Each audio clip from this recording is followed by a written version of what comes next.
నమస్తే అండి. నేను ఇప్పుడు చూపించేది మా మామయ్య గారు. ఈయన మా పెద్ద మామయ్య గారు. ఖాళీ ఉండరు అసలు, ఏదో ఒక పని చేస్తూ ఉంటారు.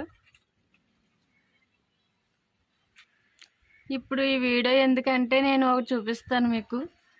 అవి ఏంటంటే జామకాయలండి. జామ చెట్టు ఇది. మా మామయ్య గారు ఇప్పుడు జామకాయలు కోస్తారు. మామయ్య గారు జామకాయలు కోస్తారు కదా,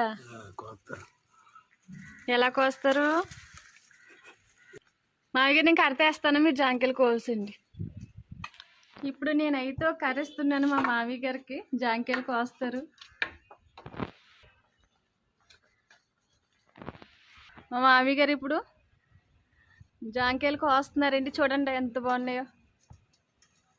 కాయ మామయ్య గారు.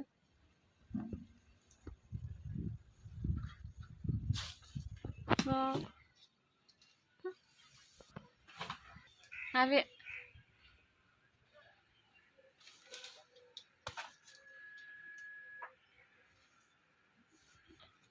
అందరికి మా మామయ్య గారే కోస్తారండి.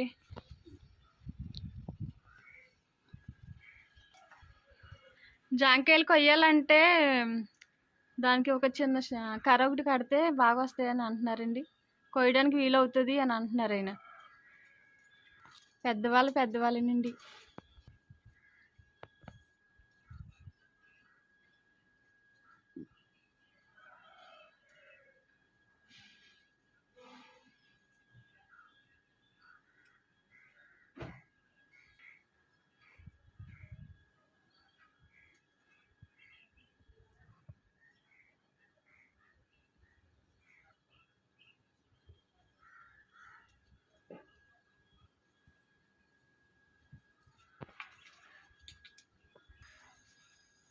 కాయ మామయ్య గారు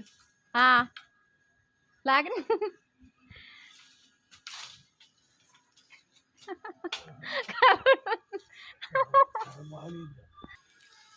ఇంకొక అత్త తీస్తారు మా మామయ్య గారు కొట్టడానికి.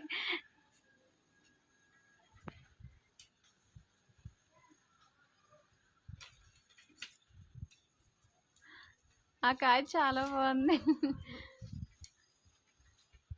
కాయలన్నీ వదిలేస్తే కోతులు వచ్చి తినేస్తాయి.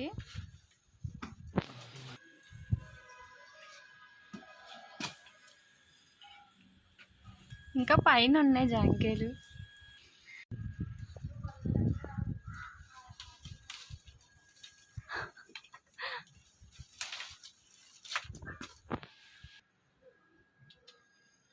మేము చాలా రోజుల నుండి జాంకాయలు కొయ్యలేదండి.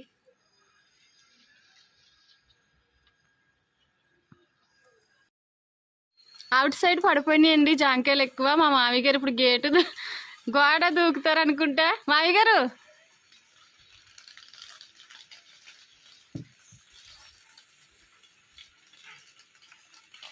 నన్ను వెళ్ళమంటారా?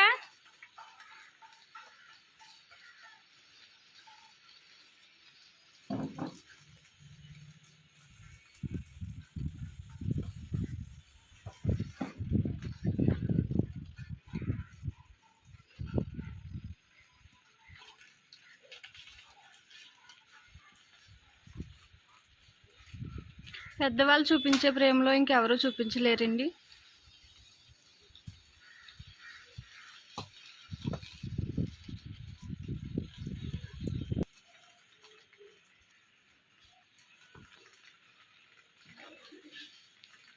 స్లోగా ఇప్పుడు వెళ్దాం అనుకున్నాను అలానా.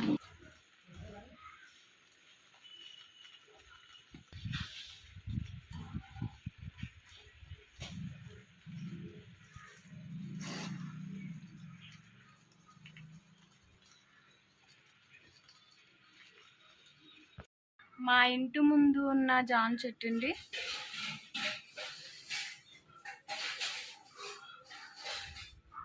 ఇప్పుడు వరకు కోసిన జాంకాయలు అయితే మా ఇంటి వెనకాల ఉన్న జామ చెట్టు అది.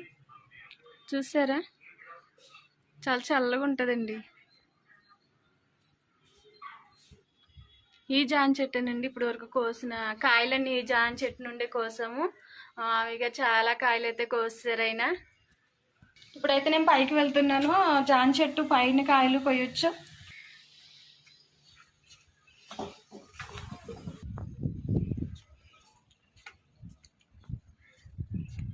చూసారా నేను ఎందుకు వచ్చానంటే ఇప్పుడు ఒక కాయ చూస్తానండి.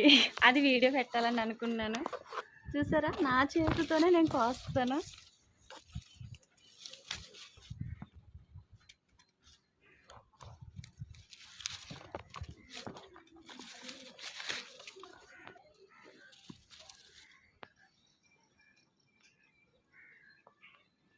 చూసారా చాలా బాగుందండి.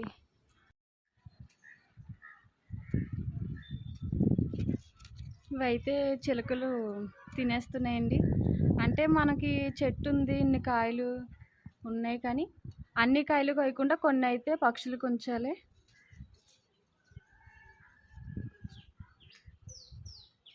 మేమైతే చాలా వరకు కొయ్యము. మేము కాయ తినడానికి ఒక కాయ అయితేనే కోసుకుంటాము. మిగతా అన్ని పక్షులు తింటాయి. కోతులు కూడా చాలానే వస్తాయండి.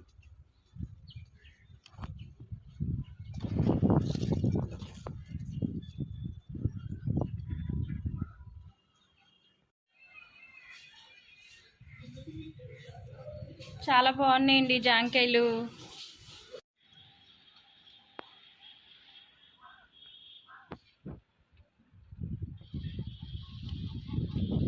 వీడియో అంతా చూశారు కదా. థ్యాంక్ యూ అండి.